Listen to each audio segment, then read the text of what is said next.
everybody, it's Anna. Time for the final card in this week's tarot story. So we're closing this week with the King of Wands reversed. We had the Page of Wands reversed yesterday, and we talked about how wands are connected to the element of fire. They're about feeling impassioned and confident and following your inspiration.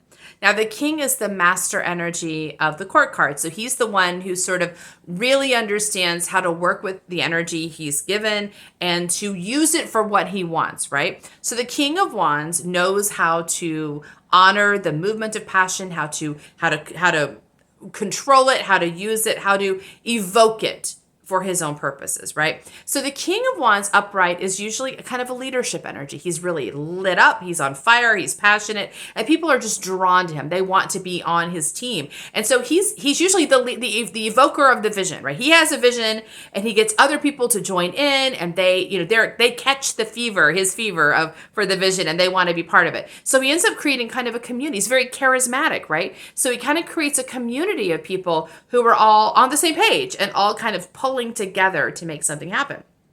So it can be a really positive energy in that way. Now, the reversal suggests to me an internalization of the King. And that means we're not so much looking at how we can impact others or get others on our team. We're just trying to understand. We're trying to get in touch with that mastery within ourselves. And this makes sense to me because the Page of Wands reversed yesterday was about stepping in to the Knight of Wands, right? And the Knight is the action taker. So if we are now stepping into taking action, right? We're not thinking or dreaming about what we're doing anymore. We're beginning to move forward, right? We're going to start doing stuff in the world. Then what we're really doing is we're taking action. We're also learning as we go along what works. We're figuring out what we're capable of. We're discovering that if I push in this area, something opens up. If I push in this area, something opens up. We begin to understand and experience our own mastery. So we want to give ourselves time to really explore that possibility. And we don't want to go too far past that. We don't want to jump over that too quickly. And that's where the mind can be a little bit tricky, because the mind, if we're doing something really cool, the mind will sometimes say, oh gosh, well, let's let everybody know that. Let's put it on the internet. Let's make it let's put it in the world, right? Before we've really had a chance to get used to our own mastery. So it's almost like there's an integrating piece here where we are, for our own sake, we are learning what we're capable of so that we can not only get excited about it, because that's what happens. We get excited and the mind goes, okay, let's put a price tag on it, put it in the marketplace. We don't just want to get excited. We want to get confident. We want to feel like, okay, I can do this, and I can do this, in a way that's sustainable.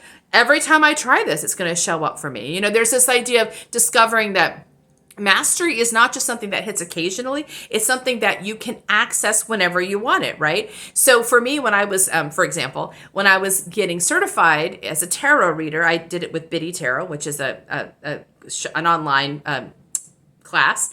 And one of the things that was part of our training was we did blind tarot spreads for people. So people could write in and ask for a tarot spread, and you would do it. You didn't know the people, you didn't sit down with them, you just got a little email from them, and then you did a spread, right? So I did hundreds of spreads, free spreads this way. And I would get responses. Sometimes I wouldn't get any responses, but often I would get a response from somebody who said, oh my gosh, that was right on the mark. That was really cool. Until I did it enough that I'm like, anytime I pick up the tarot deck, I can do this. Like, it's not a flash in the pan kind of thing. This is a regular truth that if I come ready to receive a message, ready to help somebody, I can always do it.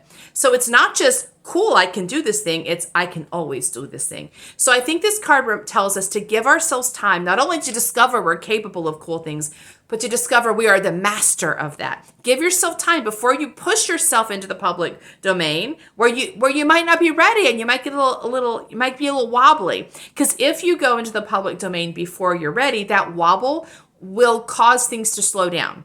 Like you don't quite have the mastery you need. And so then people won't respond in the way you expect because the vibration's not that clear. And then you can get discouraged, like, oh, it's not working. And, but it can work. It's just that your vibration's not quite solid because you haven't fully internalized your mastery. So that's this card today. Give yourself time to really, and the mastery isn't just about your intuition. Your intuition's probably a naturally master. It's about the mind getting understanding that you're masterful. The mind thinking, wow, this is really cool. It's not just magical, it's consistent magic. And then the mind's where the wobble will show up. That little bit of uncertainty, is it going to work this time? Am I a fraud? All those things are in the mind's wobble because it's not fully sold yet. Give your mind a chance to get fully sold on the fact that you're a master before you ask the mind to bring you into the world, because the mind's the part of us that communicates in the world. That's the part that markets us or tells our story. If the mind isn't totally sold, it'll show. It's our final card. See you next time. Bye.